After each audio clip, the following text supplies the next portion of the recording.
What's up, guys? Hey. It's your girl, Lindsey Does It. And it's HazzleJoy. From the Fillennials Podcast. You're in for a treat, guys. Okay, sorry. I have to say, that was really good. Yeah, you guys, this took a couple of takes. But I think it took a couple of takes because we're really excited about today's episode. Yes, we are. We're going to be talking about some really interesting things that are uniquely Filipino. And we're going to be talking about inventions that were created after the World War II.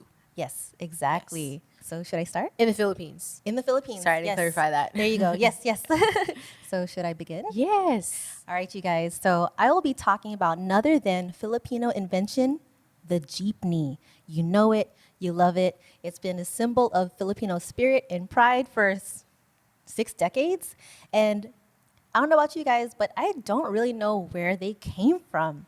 So I'm going to be citing an article from Car and Driver magazine, and I hope you guys enjoy it as much as we do. So jeepneys are the Philippines' most popular form of public transportation.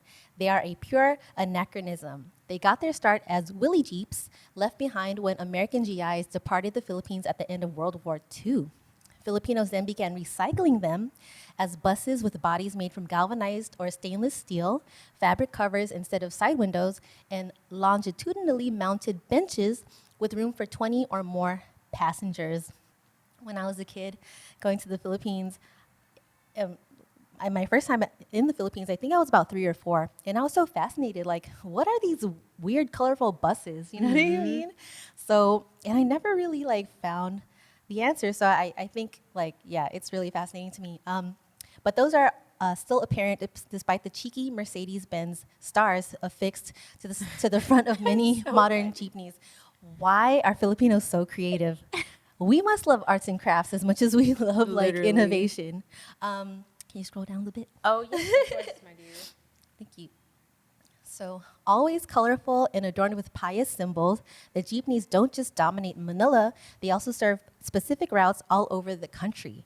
In theory, jeepney drivers have to stick to designated stops, but theory and reality don't always agree, and a jeepney therefore will often stop anywhere it's being flagged down or wherever someone would like to disembark. I can attest to that. The traffic in the Philippines, it's like, dog eat dog out there. There's no traffic lights, right? It's kind of the traffic lights are rare. Oh, okay. Traffic lanes are there, but people don't stay between the lines. Yeah, I haven't been since I was a little kid, so I barely remember. But I do remember my first jeepney ride for sure. Oh, yeah? It was an unforgettable experience. Was it really bumpy? It was really bumpy, yes. Was it hot also? Yes. Oh, but I just remember also thinking the same thing. Like, what is this? If you were to describe it to people who don't know what a jeepney is, it's basically a bus, but the benches are faced towards you. And it's kind of a bus, but then think of a train, right? The seating is facing each other and people can stand, whatever, hang off of the thing.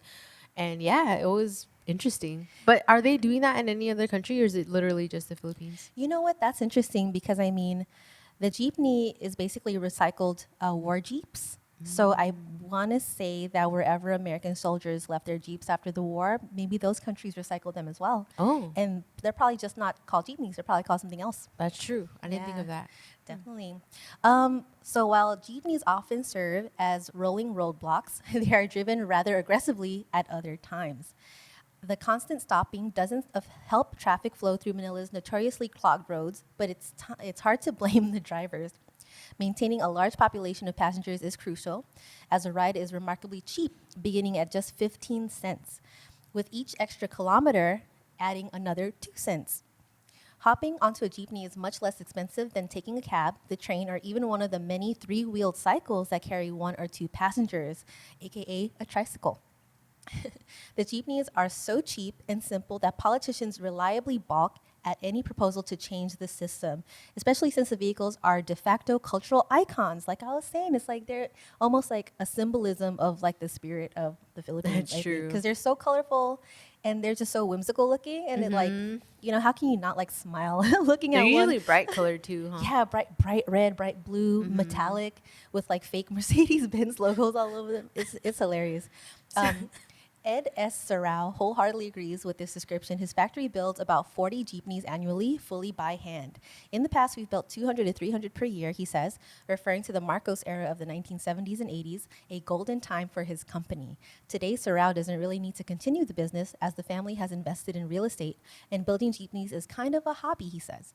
He also restores American and Japanese classics, both for customers and his own collection, and his most treasured possession is a 1962 Pontiac that his father bought nearly new from a friend.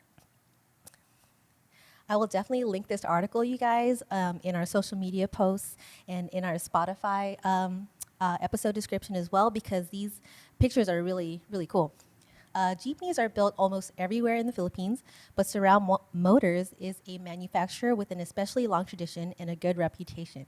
That's why it can ask for higher prices than the competition. A Sorrell Jeepney bus in its longest form will set customers back 650,000 pesos, the equivalent of $13,800. It takes 60 to 90 working days to finish a Jeepney. They're built from scratch with a heavy boxed frame, front and rear leaf springs, and a stainless steel body ready to be fitted with eye-catching embellishments. There is little reason to spend so much extra money as these lazy, large displacement engines are virtually indestructible. They are not turbocharged and they're entirely devoid of the complex and delicate injection systems fitted to modern diesel engines. There is no need for such high-tech equipment, and there's no exhaust after treatment either. And we have cool interior pictures of the Jeepney. Let's see. Let's keep scrolling. This is really interesting. Yeah, I had no idea the history of them. Yeah. Let's see. Oh, is that it? Let's see. Yeah. Oh, that's it. So, I think this article really focused on a specific manufacturer for Jeepneys, but it's really cool to know that, the history of the Jeepney and like where it started.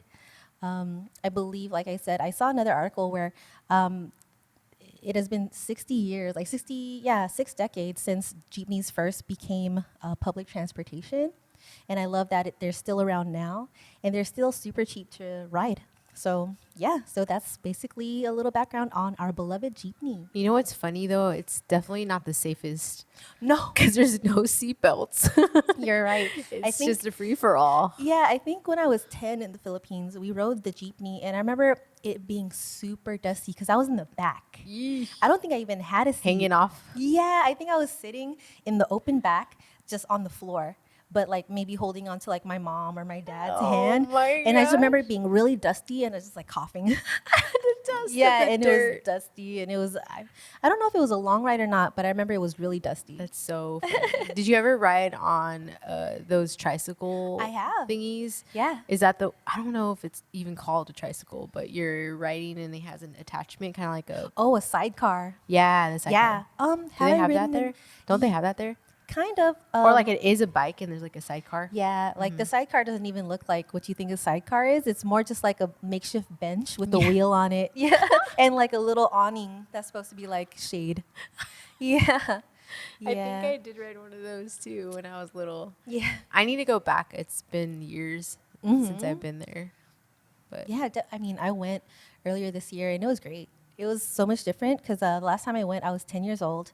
I was a moody tween, and it was hot because it was in July, August, and I was absolutely miserable. Moody tween. Yes, and why were you so miserable? Just culture shock everywhere. Mosquitoes everywhere. Mosquitoes will eat me alive. I couldn't find any relief from the heat, and I was there for way too long. Aww. Yeah, but going as an adult this past year, wow, I stayed at my grandmother's house, and it's air conditioned. It's new. Everyone spoke English. I was gonna say, did you have to speak a lot of Tagalog? Not at all, which was Okay. opposite from my trip as a 10-year-old because nobody really spoke English at the time. Interesting. Yeah.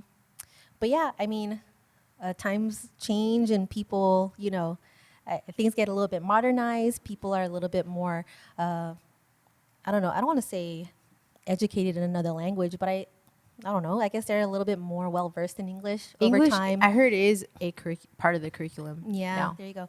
My my cousin's daughter, who's like 7 years old, perfect English. Really? Perfect English. Like perfect Tagalog. Yes. And so I was surprised. Like me and my cousin, we were like sitting there and she was talking to us and he's like, dang, your English is really good. And I'm like, because she's been learning it since she's been going to school. Yeah, it's part of the curriculum. Yeah. She lives in the Philippines. Yes. Okay. And then like, I think just being in the workforce as well, I think a lot of professions kind of almost force you to know English too. So I think that's why all my cousins, a lot of businesses that we go to, those people speak English. So Good. That's cool. yeah, you'll Nice. enjoy it. You'll enjoy it. Yeah, I think it'd definitely be a different experience from when you were younger to now, for sure. Yeah. Yeah. So speaking of inventions, I mean, I wasn't speaking of it right now, but inventions after the World War II, right? So can I ask you a question? Yes. Do you own, or does your household always carry this item in the kitchen? Banana ketchup. Jufron, baby, all day, every day. Jufron over UFC? Spicy and regular. Ooh, UFC is good too. I kind of feel like I'm team Jufron too, though. I don't Ooh. know why. Knowing my parents, they probably bought it because it was cheaper. You know what? That might be the reason. So, well, anyways, it's also always a part of my household item for sure. Yeah. And I was curious. Actually, you're the one that brought it up to talk about it because I was really curious about like the history of it. And then come to find out, it's also created after World War II. And if I can find my page, there it is. Yep. Okay, so there was actually a tomato shortage and they needed to create something that mimicked tomato. So it's funny because I didn't realize not everybody really knows what banana ketchup is. Yeah. Yeah, and then I bring it up and they're like how is that even good? Because it's like banana and it's ketchup, you know? But it's actually made out of banana, sugar, vinegar, and spices. We always have like the randomest mixtures, I feel like. For sure. And so the color looks like ketchup because they usually use like a red dye to make it look like ketchup. So yeah, there was a shortage of tomatoes and I say it like I was out there. We as in us Filipinos. Yeah, they had a lot of bananas. So they're like, let's just invent this. And it was invented by Maria Y. Oros. I don't know how to pronounce that. Orosa. And usually the main dishes that they use this with, and banana ketchup is one of my favorite ever. So I was really excited to learn all of this. I was like, really? The main dishes it's used on is Filipino spaghetti. Ooh, household.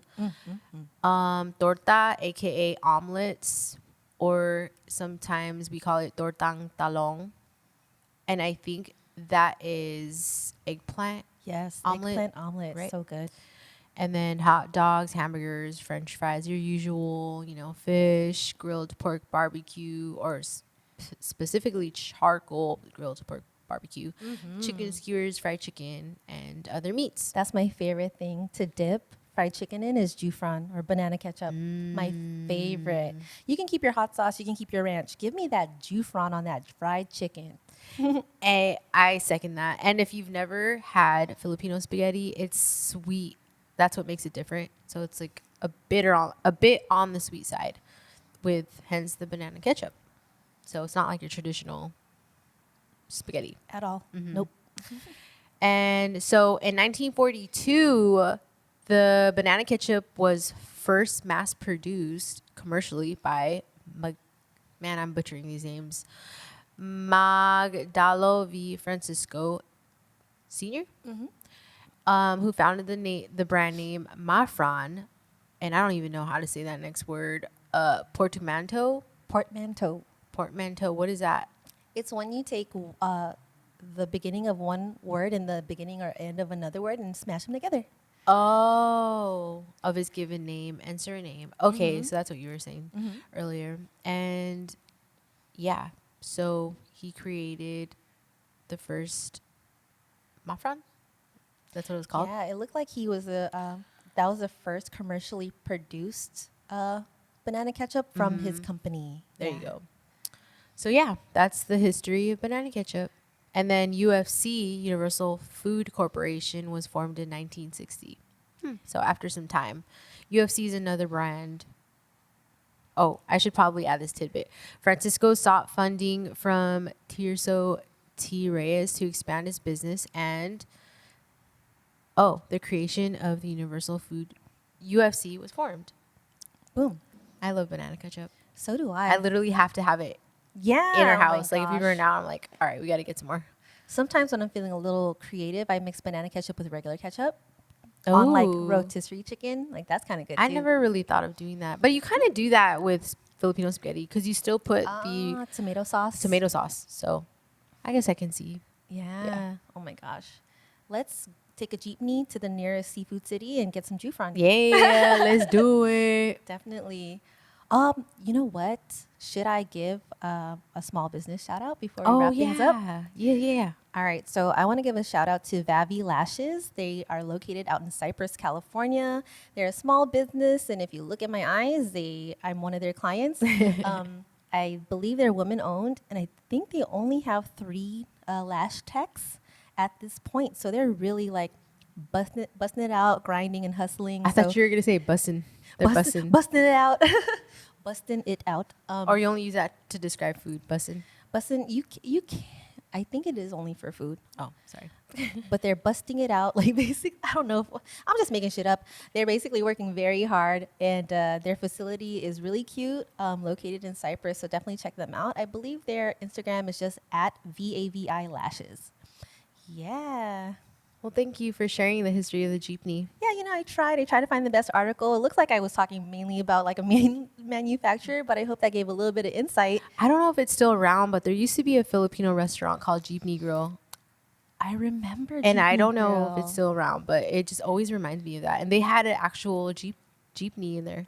Smart. Like, it was cool. It was a cool little picture op, and it was very authentic. Nice. So, I Hey, hope we it's gotta still look there. that Yeah, up. I'm gonna look that up. Yeah, we'll look that up, and we'll go there and eat, and then review it for you on a future episode. How about that? Yeah. Well, thank you for tuning in to another episode.